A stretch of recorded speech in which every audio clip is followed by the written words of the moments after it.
बिस्मिल्लाहिर्रहमानिर्रहीम। जवाब दो के साथ मैं हूं फ़ारूक वड़ाइच। आज हम लाहौर चैम्बर ऑफ कॉमर्स में मौजूद हैं और यहाँ पे ये बड़ी दिलचस्प इमारत है और जिन शख्सियत के साथ भी आपको मिलवाने जा रहे हैं ये भी बड़ी दिलचस्प शख्सियत है। ये इमारत जहाँ पर हम मौजूद हैं, यहाँ के जो सदूर रहे हैं चैम्बर ऑफ कॉमर्स लाहौर के, हमारे इस वक्त sitting prime minister, sitting deputy prime minister Ishaq Dar, Shahbaz Sharif साहब और बड़ी बड़ी शख्सियात यहाँ पे सदूर रहेंगे।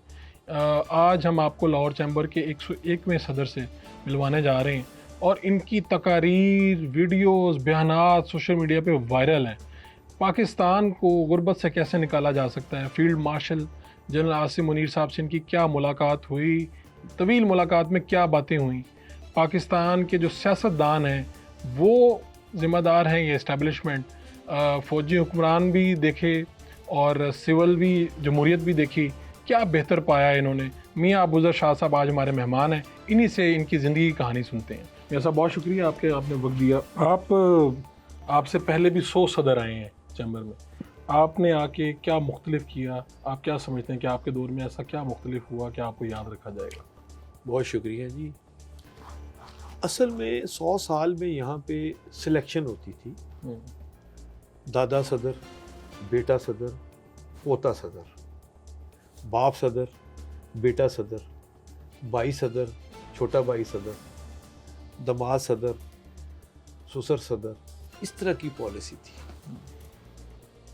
जिसकी वजह से जो वोटर था वो बड़ा सख्त परेशान रहता था कि हमारी आवाज़ जो है वो प्रेसिडेंट तक नहीं जाती।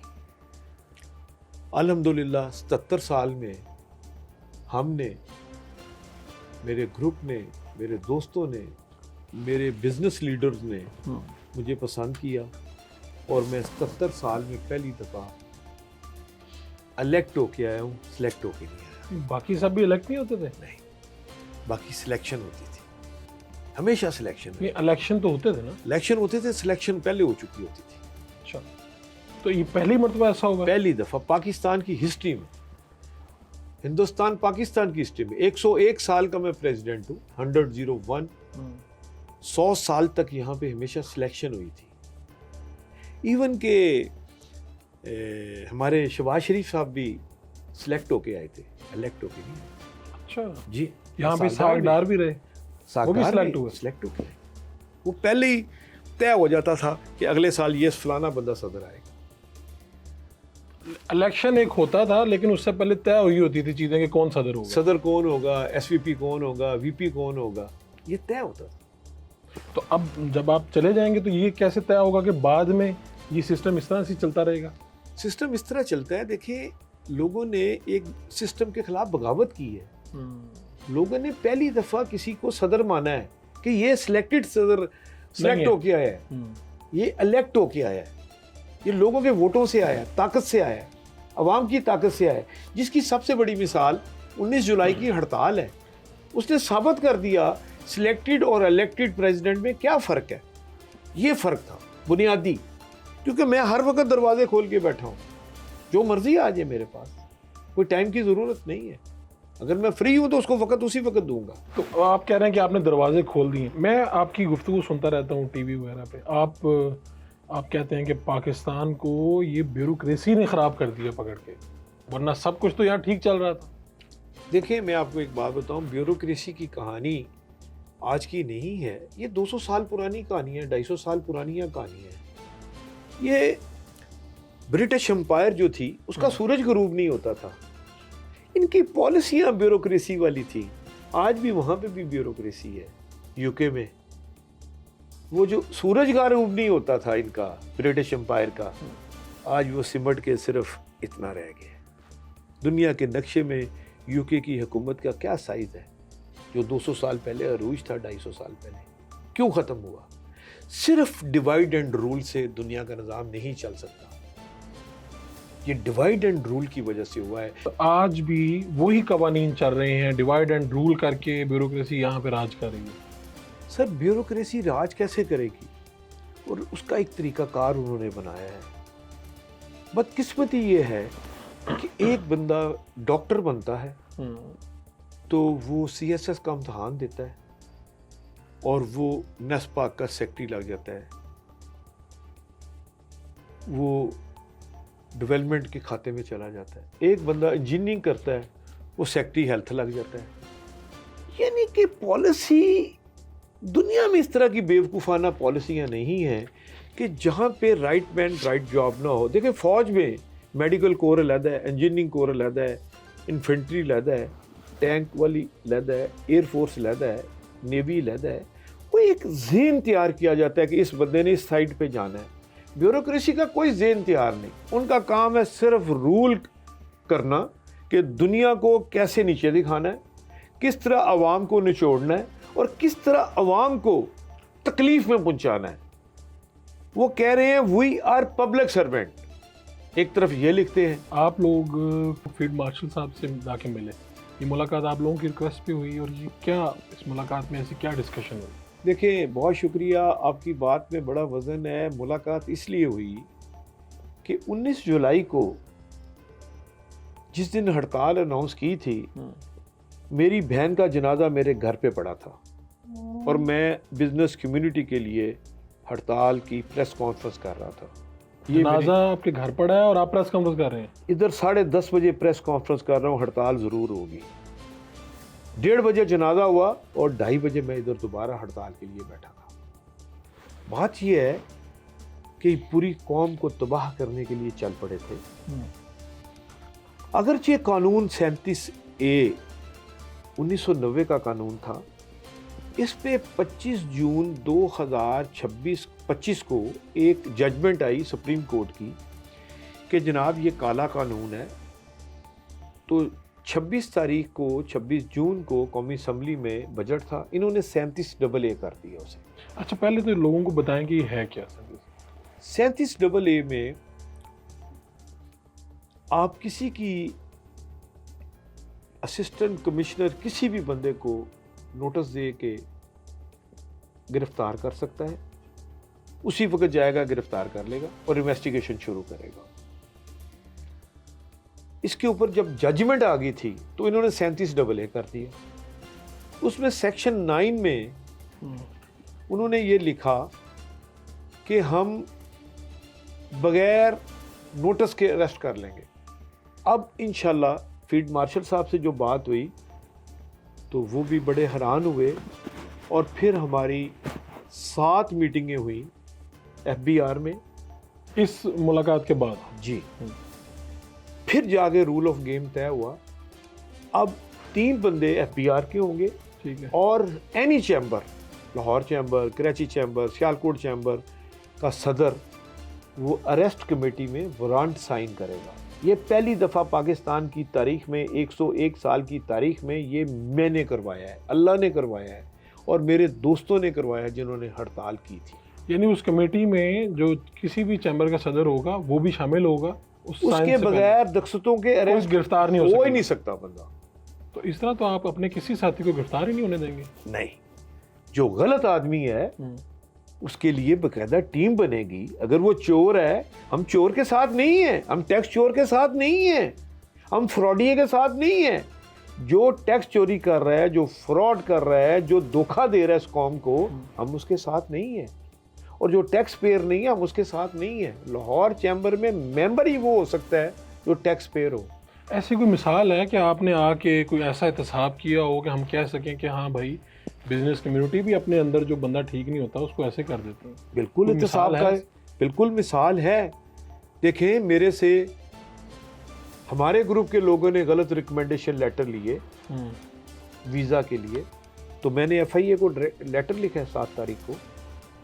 काशिफ अनवर को लेटर लिखा मैंने कि ये बंदे आपने गलत भेजे हैं यूरोप और अमेरिका। जो चैम्बर के रिकमेंडेशन लेटर से वहाँ पहुँचे, मिसयूज किया है और फिर वो वापस नहीं आए। और कितने अफराद हैं? इन्वेस्टिगेशन जारी है, मेरा ख्याल है 300 के प्लस होंगे जो सिर्फ चैम्बर का नाम इस्तेमाल करके यूरोप पहुंच गए और वापस नहीं आए। जी, Europe, America, Australia, Brazil, New Zealand, उन सबको मैं फिक्स करूंगा। क्यों करूंगा? कि यहां पे प्रेसिडेंट की पावर को मिसयूज किया गया और मैंने उस पावर को, आपने एविडेंस का, देखिए जब आप कस्टोडियन होते हैं ना, तो आपको अल्लाह को जवाब देना है। आपने ऑनेस्टी से काम करना है, आपने लैकिंग डिसलाइकिंग नहीं करनी कि मेरा बच्चा है इसको ना जलाओ, जुर्म किया तो उसको भी जलाओ। तो आप कह रहे हैं कि जो भी इसमें शामिल होगा वो सब इसमें बड़े बड़े नाम आएंगे। आज काशिफ अनवर को भी गया है लेटर, और कल मेरा ख्याल है 3-4 और सदरों को लेटर जाएगा। मैं इन्वेस्टिगेशन मुकम्मल करके दूंगा। उसकी वजह यह है कि मैं लोगों का कस्टोडियन हूं, यहां मैं ग्रुपबाजी नहीं करने बैठा। जो गलत काम करता है उसको फिक्स करो। इसी तरह टैक्स में भी होगा, जो गलत करेगा, चोरी करेगा, मैं उसके साथ नहीं हूं। ना वोट दें मुझे ऐसे वोट की जरूरत नहीं है। 44 साल से इस मुल्क में क्या हुआ है? यही जुर्म हुआ है कि आप अपने लोगों को बचा लेते हैं और दूसरे लोगों को फिक्स कर देते हैं। ये इस कौम की सबसे बड़ी बदकिस्मती है, इस जमहूरियत की, कि ये सिर्फ जमहूरियत। देखिए बदकिस्मती क्या है, 44 साल से 2 खानदान हुकूमत में है। अगर ये हुकूमत में हो तो जमहूरियत है, अगर ये हुकूमत में ना हो तो जमहूरियत ही नहीं है। ये क्या मजाक है इस कौम के साथ। हुकूमती हलकों में तो ये तासुर है कि आप लोग गए और आप लोगों ने जाके फील्ड मार्शल साहब को हुकूमत के खिलाफ शिकायतें लगाई, बल्कि अंबार लगा दी शिकायतों के। मैं आपसे एक अर्ज करूँ वड़ैच साहब, और आपने वज़ीर आला, वज़ीर आज़म, इन सब के खिलाफ बातें की वहाँ। देखिए मैं आपको एक बात बताऊं, जब एक हुकूमती वजीर ख्वाजा आसिफ साहब ट्वीट करते हैं कि मैं चोर हूं और मैं चोर नहीं हूं और मेरे पे एलिगेशन लगा दी जाए, तो क्या मैं उसकी शिकायत नहीं करूंगा? मैंने फिर कॉलम लिखा, आईना दिखाया तो बुरा मान गए। आप चूंकि राइटर भी हैं। हाँ, मैंने लिख दिया। उसकी इतनी चीखें निकली कि आज ख्वाजा आसिफ साहब खुद तकलीफ में हैं। आज ख्वाजा आसिफ साहब खुद कह रहे हैं कि ब्यूरोक्रेसी ने, पुर्तगाल में 200 से ज्यादा ब्यूरोक्रेसी ने प्रॉपर्टी ली है। तो यही बातें आप कर रहे थे। तो यही बात जब मैं करता हूं तो बुरा हूं। अब उनके पांव जले हैं, उनका फ्रंट मैन पकड़े गए हैं, राना सनाउल्लाह का फ्रंट मैन पकड़ा गया है, तो डेफिनेटली ये बात बाहर आएगी। देखिए जरिया मौश क्या है सियासतदानों का, बताइए। वो कहते हैं हम अपने अपने बिजनेस करते हैं। क्या बिजनेस करते हैं? क्या टैक्स देते हैं? देखें सर, इस तरह मुल्क नहीं चलते। मेरा भी बिजनेस है, मैं यकीन करें कि मैं अपने बिजनेस में, मैं बड़ी बात नहीं करता, 24 घंटे में 10 मिनट से ज्यादा टाइम नहीं देता। बाकी सारा टाइम पब्लिक के लिए। या पब्लिक ऑफिस ले ही ना। क्या सिस्टम में मुश्किल है बहुत ज़्यादा कि आप सियासत में पैसे लगते हैं, चीज़ें करते हैं। आप भी सियासत ही कर रहे हैं ना, बताएं, पैसे नहीं लगते इसमें। देखिए मैं सियासत में क्यों आया, ये भी एक दर्द भरी कहानी है, वो भी मैं आपको बताता हूं अभी। देखिए जब शहबाज शरीफ साहब ऑपोजिशन में थे तो हामिद मीर का एक क्लिप आप चला दीजिएगा साथ। उस वक्त उन्होंने कहा कि ये मौजूदा प्राइम मिनिस्टर की नालायकी है कि चीनी की कीमतें बढ़ रही हैं। जब ये ऑपोजिशन में हो तो रूल और होते हैं, जब ये हुकूमत में हो तो बाइलाज और हो जाते हैं। तो अभी जो चीनी स्कैंडल की आवाज़ें आई वो दुरुस्त है, उसमें मुनाफे। देखिए मैं आपको एक बात बताऊं, क्या सलमान शहबाज चीनी की फैक्ट्री नहीं है उसकी? क्या जंगीर तरीन की नहीं है? क्या जरदारी साहब की नहीं है? यहाँ लोगों के होश उड़ जाते हैं बात करते हुए, नाम लेते हुए। मैं तो हमेशा कहता हूं मुझे मार दो ना अगर मैं गलत नाम लिया है, तो सही नाम लेता हूं तो डरते क्यों हो? बताओ लोगों को चीनी है किनकी?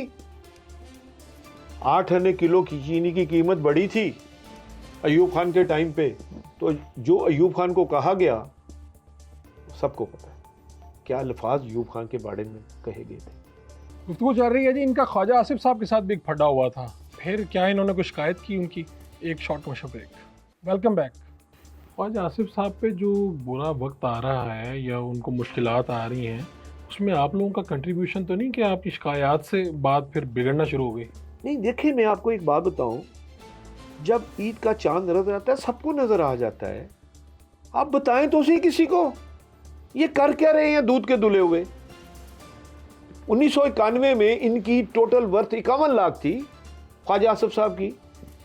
जब नैब ने इन्हें पकड़ा 2018 में, मैंने कॉलम में लिखा हुआ है, तो 55 अकाउंटों में से 52 करोड़ रुपया निकला और नईम नामी शख्स से 48 करोड़ रुपया निकला। वो इनका फ्रंट मैन था।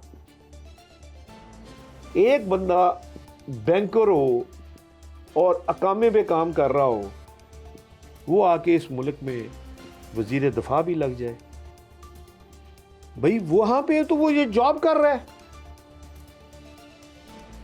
और ये बंदा मुझे धमकियां दे रहा है। जब कादी फाइज ईसा की आपने इनकम टैक्स स्टेटमेंट शो की पब्लिकली और बाजवा साहब की, यानी कि बाजवा जनरल बाजवा की, तो वो बंदे तो जेल में हैं जिन्होंने ये शो की बताई, इंफॉर्मेशन लीक की थी। तो मैं गरीब हूं ना, तो मेरे बंदे क्यों नहीं अरेस्ट हुए? चाहे वो आसफ है, ख्वाजा आसफ साहब है, चाहे कोई थर्ड पार्टी है, वो क्यों नहीं अभी तक अरेस्ट हुए? जिन्होंने आपकी इंफॉर्मेशन पूरी चढ़ा दी सोशल मीडिया पे। तो मैं एक पब्लिक फिगर हूं, ये जलसा करके देख ले, ये लाहौर में जलसा कर ले। मैं इनको ऑफर करता हूं, एक जलसा ये भी करें, इनका टॉप के लीडर को खड़ा करें, अगले दिन मेरा जलसा करा ले, फर्क आपको नजर आ जाएगा। लोग ग्राउंड रियलिटी को पसंद करते हैं। आपको ये जब सब आप बातें कर रहे हैं, तो उसके बाद जब आप पब्लिक में जाते हैं तो आपको क्या रिस्पांस मिलता है? जो आपने कहा कि भाई देखिए, मैं कहीं भी खड़ा हो, जो लोग आते हैं सेल्फियां बनाते हैं, लोग खुश होते हैं, कोई तो सच बता रहा है इस मुल्क को। और भाई आप सुनाएं इस कौम के साथ हो क्या रहा है। 12 अरब डॉलर का पानी जाया कर रहे हो आप हर साल। 16 अरब डॉलर हर साल आपका सैलाब की नजर हो जाता है। 12 से 15 अरब डॉलर साल का आप हवाला हुंडी का काम कर रहे हो और 40 अरब डॉलर साल का जाया हो रहा है, उसके ऊपर कोई प्लानिंग नहीं। हर वक्त 1 अरब डॉलर के लिए आप IMF के मांगते हो पैसे, और 200 अरब डॉलर से ज्यादा सबका बाहर पड़ा है, ब्यूरोक्रेट, टेक्नोक्रेट, पॉलिटिशियन और काली भेड़े बिजनेसमैनों की, सबका पैसा ड्यूल नेशनल है। इस जिनके पैसे बाहर हैं, आप समझते हैं कि अगर चाहे वो बिजनेसमैन ही है, वो काली भेड़ है। काली भेड़ नहीं, नासूर है, इस कौम के लिए नासूर है। जिस पाकिस्तानी का बाहर पैसा पड़ा है, वो इस कौम का कातिल है। ये कातिलों को बचाने के लिए अली बाबा 40 चोर नाम का मैंने कॉलम लिखा। IPPs क्या है? ये सिर्फ 40 खानदानों की स्टोरी है, जिसने इस कौम का 100 अरब डॉलर, 24,000 अरब रुपया बगैर बत्ती दिए इस कौम से छीन लिया है, बगैर बिजली दिए, और उनसे छीना है जो बेचारे सूखी रोटी को पानी में डुबो के खाते हैं। ये उन लोगों का पैसा है। ये लाशों के ऊपर से पैसे कमा के बाहर ले जाते हैं। क्या इसको जमहूरियत कहते हो आप? ये जमहूरियत है? आपके बारे में इंफॉर्मेशन आई कि आप NN-129 का लाहौर में इलेक्शन लड़ने वाले थे, फिर आपने इरादा मौखर कर दिया, क्या हुआ था? वो मेरी बेटी अभी कोलंबिया से पढ़ के आई, राइटर है, और उसने साउथ एशियन स्टडी में स्टडी की। उसने बड़ा अच्छा कहा कि पापा, ये चूहों की दौड़ है और आप भी चूहे बन जाएंगे। आप खुद 16 MNA और 36 MP के हल्के से इलेक्ट होके आए हैं, लाहौर चैम्बर के प्रेसिडेंट बने हैं। तो मैं अभी तक जितने MNAs हैं, जितने मिनिस्टर हैं, आप जितना VA नहीं किसी का नहीं देखा। तो आप चूहों की दौड़ में चूहे ही ना बन जाए, तो डोंट डू इट। और अगर आप लड़ते हैं तो आप पाकिस्तान तहरीक इंसाफ से?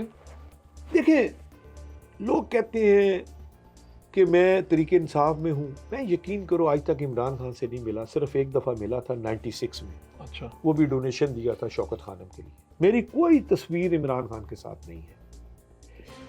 अगर कोई सच बोले और उसको इमरान खान गिना जाए, अगर कोई झूठ का पलंदा लेके चले तो उसको आप कहें ये पीपल पार्टी और नून लीग का बंदा है, ये तो कोई बात नहीं है। तो इन 77 सालों में कौन सा हुक्मरान बेहतर लगा आपको, चाहे वो हिस्ट्री में था या अभी मौजूद है?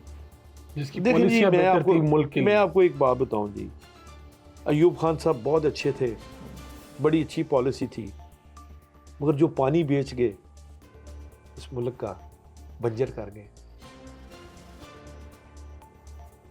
उसके बाद आपकी हुकूमतें बदलती रहीं, या खान साहब आए, वो तो सबको पता है एक नया तोहफा था पाकिस्तान के लिए। पाकिस्तान के दो टुकड़े हो गए बदकिस्मती से। और मैं ब्यूरोक्रेसी के ख़िलाफ़ क्यों हूँ, या मैं क्यों कहता हूँ, भट्टू मरहूम is the best leader, but जो उन्होंने पाकिस्तान में नेशनलाइजेशन की थी एजुकेशन पे, इंडस्ट्री के ऊपर, उसका खमियाजा 51 साल से हम भुगत रहे हैं। कोई इंडस्ट्री लगाने के लिए तैयार नहीं। शुमन लाई तशरीफ लाए पाकिस्तान, तो उन्होंने बीको फैक्ट्री को, जो आज पीको है, वहाँ पे जब इंजन और गाड़ियाँ और ट्रक बन रहे थे और टैंकों का तैयारी हो रही थी, तो उन्होंने क्या क्या जीनिस कौम है ये, वो अयूब खान का तोहफा था। उसके बाद इस कौम, इस घर को आग लगी, इस घर के चिराग से। जैसे ही आपने नेशनलाइज किया, तो सबसे पहले आपने मियां मोहम्मद नवाज शरीफ को लीडर पैदा किया। वो भी लीडर कैसे बने भाई? अगर ये ऑनेस्ट और लॉयल होते तो इस मुल्क में पैसा रखे ना। इस मुल्क के बाहर पैसा ले जाने का मकसद कोई नहीं। इंडिया में कोई शख्स अगर वो ड्यूल नेशनल है, वो बिजनेस नहीं कर सकता, ये अवानों में कैसे बैठे? फौजी हुक्मरान भी तो रहे ना पाकिस्तान में लंबे अरसे तक, तो क्या उसका क्या नतीजा निकला? 33 साल जितना अरसा फौज हुकूमत में रही है डायरेक्ट, उसका फायदा ये हुआ, अयूब खान ने डैम बनाए, इंडस्ट्री लगवाई। ज़ियाउल हक साहब आए, उन्होंने 2% पे हुदैबिया पेपर मिल को लोन दिया, इत्तफाक शुगर मिल को लोन दिया, बेशुमार इंडस्ट्री लगवाई 11 साल में। उसके बाद मुशर्रफ साहब की हुकूमत आती है। 8 साल उन्होंने जिस तरह इस कौम के ऊपर लोगों को शऊर पैदा किया, लोगों को इंडस्ट्री लगवाई, लोगों के ऊपर, लोगों की ज़िंदगी का बिहार ऊपर किया, तो ये 33 साल तो फौज ने बेहतर किया। और 44 साल से ये हमारे ये जो जमहूरियत हमें ले बैठी है, ये जमहूरियत का जमूद कब ख़त्म होगा? पूरा पाकिस्तान एक तरफ था और मैंने 37A को तब्दील करवा के रखा। Credit goes to business community of Lahore, credit goes to business community of Karachi, जिन्होंने अपनी सच की आवाज़ तकलीफ बताई लोगों को। आप ये बातें लेके वज़ीर आज़म के पास जाते, वज़ीर ख़जाना के पास जाते, आप आर्मी चीफ के पास चले गए। बिल्कुल ठीक कहा आपने। जब उनके पास जाते हैं ना, वो कहते हैं मेजॉरिटी जो है वो हमारे पास है। अगर मेजॉरिटी की बात होती तो करबला का वाकया ना होता, यजीद मेजॉरिटी में था। वो कहा आपकी बात नहीं सुनते, वो कहते हैं मेजॉरिटी में। हाँ, और आपको मेजॉरिटी का आलम बता दूं, पूरा फेडरेशन कराची और लाहौर 73% टैक्स देता है 100 में से। पाकिस्तान के बजट का 73% टैक्स कराची और लाहौर से मिलता है आपको, और 27% आपको टैक्स पूरे पाकिस्तान से मिलता है। ये है जमहूरियत। 345 वोट आपको मैं क्लिप दे देता हूं, जो फेडरेशन का प्रेसिडेंट आतिफ इकराम साहब कहते हैं, शेख साहब, क्योंकि उनकी फाटा में फैक्ट्री है, वो बेनिफिशियरी है। जब एक बंदा बेनिफिट उठाएगा, वो हुकूमत के खिलाफ कैसे बात करेगा? अगर मुझे हुकूमत 100 एकड़ कनाल जगह दे देती है, जी ये पढ़ो जी, चुप कर यार, खामोश कर। कई सहाफ़ियों को प्रॉब्लम दिए, कई सहाफ़ियों को बुलाइज किया, कई दोस्तों को बुलाइज किया हुकूमतों ने। क्यों करते हैं? आपको खामोश करवाने के लिए कोशिश नहीं, गोली मार दे। और बच गए तो ये जहां, मर गए तो अगला जहां। नहीं कोई लालच, कोई तोहफा, कोई इस तरह जो कुछ मैं लेता ही नहीं। ऑफर हुई आपको? मैं कहता हूं ऑफर की बात छोड़े, मैं लेता ही नहीं। मेरे फोन टेप होते हैं, मुझे क्या फर्क पड़ता है? मैं कौन सा कोई 2 नंबर काम करना है? मैंने इस मुल्क के लिए कुछ करना चाहता हूं। आप जिस तरह से जो मुश्किल बातें कर रहे हैं, आप लाहौर चैम्बर के सदर हैं, आपको कुछ लोग आके, आपके दोस्त, आपके वेल विशर आके कहते तो होंगे कि यार इसके नताइज बड़े संगीन होंगे। सर देखिए, मैं आपको एक बात बताऊं, या आप बादशाह जफर बन जाएं या टीपू सुल्तान बन जाएं, 2 रास्ते हैं आपके पास। तो आपने टीपू सुल्तान बनने की इंशाल्लाह टीपू सुल्तान बन के दिखाना है इस कौम को। अगर अपनी कीमत लगवा ली, और ये भी मैं बात बता दूं, मुझे जिंदगी की कोई तमन्ना नहीं है ऐसी की जिसमें हर वक्त एक खौफ हो। और मैं आपको ये भी बता दूं, I have no driver, no डाला, नो गनमैन। आप अकेले सफर करते? बिल्कुल अकेला करता हूं, सिर्फ इसलिए कि जिस दिन ख्वाजा आसिफ साहब ने कहा कि देख लांगे, उस दिन के बाद मैंने कहा मौत तो अब कन्फर्म है, शहादत का वक्त तय है, वो अल्लाह को पता है। बात यह है कि मेरा खून गिराने से अगर हुकूमतें चलेंगी तो चला के दिखा दे। उससे पहले आप लोग साथ रखते थे? नो, मैं नहीं, मेरे पास ड्राइवर था, ठीक है, एक आध बंदा जो बंदा रखता है, पीए शीए साथ चलते हैं ना, क्योंकि मैं अकेला तो इतना नहीं ना, आखिर मैंने पढ़ना होता है, स्टडी करनी होती है। I work about 19 hours per day, 20 hours per day. जी, एहसन इकबाल साहब ने एक मीटिंग में कह दिया कि भाई बिजनेस कम्युनिटी माफिया है, तो क्या वाकई ताजर जो हैं ये माफिया हैं? इनसे यही बात करेंगे एक short commercial break. Welcome back. आज तक कोई ताजर दो स्कीम ये अभी भी आई, गवर्नमेंट लेके आई, इससे पहले भी स्कीमें आई, फिर हमारे बहुत से वज़ीर ख़जाना कहते यार ये पैसे नहीं देते, टैक्स नहीं देते, कामयाब क्यों नहीं हुई कोई स्कीम? मैं आपको उसकी एक बड़ी सिंपल सी बात बता दूं। पाकिस्तान के निज़ाम को ना पाकिस्तान में नहीं बनाया जाता। कहाँ बनाया जाता है? ये IMF बना के देता है।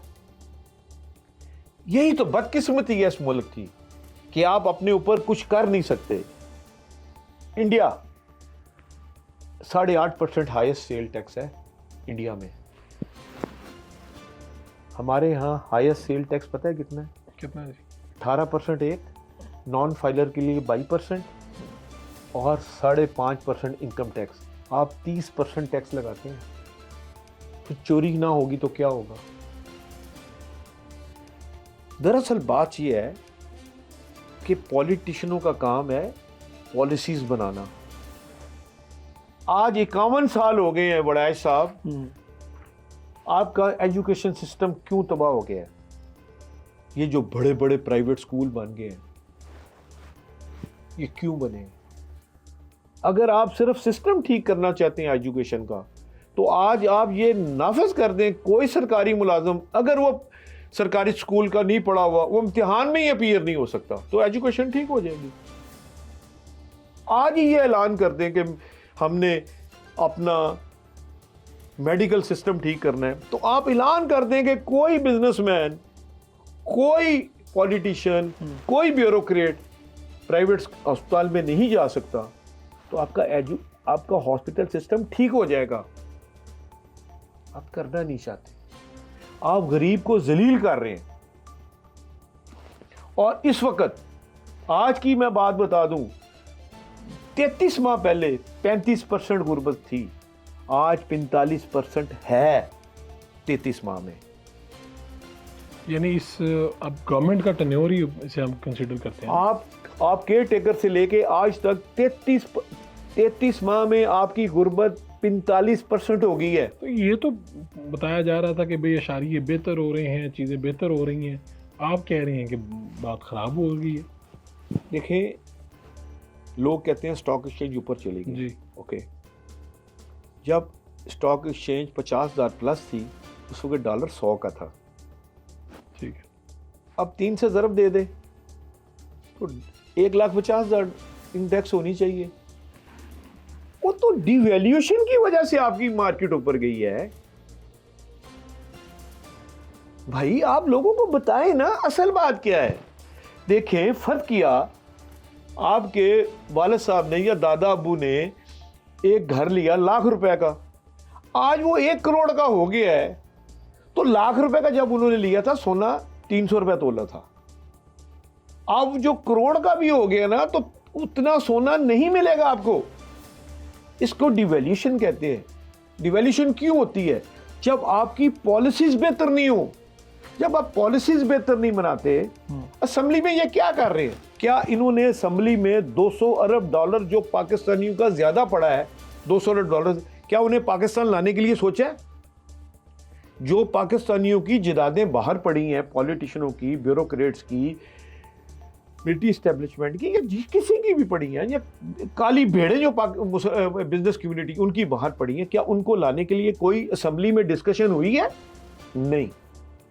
क्यों नहीं हुई?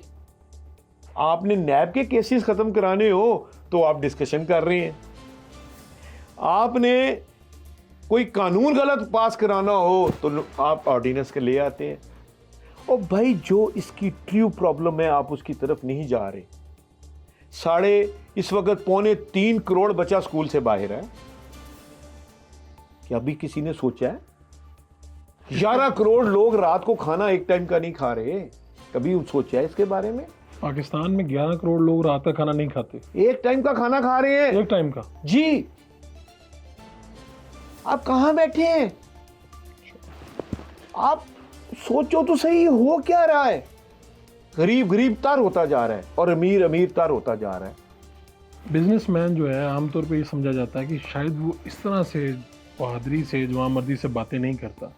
आप क्या शुरू से इस तरह थे या आप जब मनसब पे आए हैं तो आप? नहीं, मैं शुरू तो ऐसा था, सबको पता है। तो जिंदगी में आपको पहले भी मुश्किलात आई होंगी? बड़ी आई। आपको एक अजीब स्टोरी सुनाऊं। 14.5 करोड़ में 5 पीसी होटल जियाउल हक साहब ने शिवानी को दिए थे। ये जो पीसी होटल है ना, जी। ये 2-2.5 करोड़ रुपए में गया था। ये पीसी होटल लाहौर वाला 5 पीसी होटल कराची, कोयटा, पेशावर, पिंडी और लाहौर 14.5 करोड़ रुपए में इंस्टॉलमेंट पे दिए थे। और 3 अरब रुपए में आपने एमसीबी बैंक दिया था मंशा को। आपने 18.5 करोड़ रुपए में डीजी खान सीमेंट तारक सहगल को दी थी। कौन को बताएं? तो ये सब क्या था? लाइकिंग, जिसको पसंद आया उसको दे दी थी। हाँ? ये चीजें हैं आपकी तबाही का राज। मेरिट पे काम नहीं करना। अब जब तक आप मेरिट नहीं करेंगे, देखिए मैं आपको एक बात, आप क्रिश्चियन स्कूल में एडमिशन लेके दिखाएं, जब तक आपके पेपर सही नहीं होंगे आपको नहीं लेंगे। हचिसन में चले जाएं, किंग एडवर्ड मेडिकल कॉलेज में चले जाएं, इतने नंबर होंगे तो आपको दाखिला मिलेगा। तो जब आप वहां सिफारिश कराएंगे तो रिजल्ट तो यही निकलेगा। आप लाहौर जिम खाना के मेंबर हैं? बिल्कुल मेंबर हूं। तो असेंबली की बहस सुनी आपने कि किस तरह से लीज पे दी गई? जुल्म है, अरबों की जमीन जुल्म है। और बल्कि हैरानगी की बात है कि जो इस वक्त चेयरमैन है, मैं नाम लेता हूं सलमान सदीक का, घर जाके देख ले, 600 कनाल से बड़ा घर है। एक ब्यूरोक्रेट का 600 से कनाल से बड़ा घर लाहौर में, 600 कनाल से बड़ा, 3 मुरब्बे से बड़ा घर है। और सर आप लोग इन्वेस्टिगेशन नहीं करते ना, बात की तह तक नहीं पहुंचते। ये तो कहाँ पे ये घर, इतना बड़ा घर, मतलब ये काफी बड़ी जगह सबको चाहिए पता है, होगी। सबको पता है। तो मलिक रियाज साहब तो बताते थे कि यहाँ पर 1 रुपए का बिजनेस नहीं हो सकता अगर आप रिश्वत ना दें, लोगों की आप बिल्कुल सिफारिश सही ना कहते हैं। मैंने सन 96 में मेरा पे पहला केस हुआ था टैक्स चोरी का, उसमें अल्हम्दुलिल्लाह सुरखरू हुआ। उसके बाद मैं तरक्की नहीं कर सका बिजनेस में। यही वजह कि आपने लोगों को पैसे नहीं लगाए। मैंने कहा कोई बात नहीं, कोई बात नहीं सर। पहली से लेके 7 तारीख तक 36 महकमों को रिश्वत जाती थी। अब मेरा नाम ले कोई, पता क्या है प्रॉब्लम, क्या है आपकी? आप कीमे के नान और बिरयानी खिला के ना वोट लेते हैं, ये आपका असल प्रॉब्लम है। सच्ची बात आप करें, मुनाजरे करें ना, जलसे ना करें, मुनाजरे करें, बिठाएं किसी को। आपको याद होगा कि एहसन इकबाल ने जो मुझे कहा कि हम माफियाज हैं, कि टेक्सटाइल माफियाज है, तो मैंने उस वक्त उसके मुंह पे कहा था कि माफियाज आप हैं जो 44 साल से हुकूमत का हिस्सा है। हम माफियाज नहीं हैं, हम बिजनेसमैन हैं, हम टैक्स देते हैं, ऊपर वाला हाथ है। They are all public servant. Public servant कौन है? नौकर। और नौकर की ये औकात है कि वो हथकड़ियां लगाने चल पड़ेगा। क्या बात कर रही है आप? मियां साहब, मैंने प्रोग्राम का वक्त ख़त्म हो रहा है। आपकी कोई ज़िंदगी की सबसे बड़ी ख्वाहिश क्या है?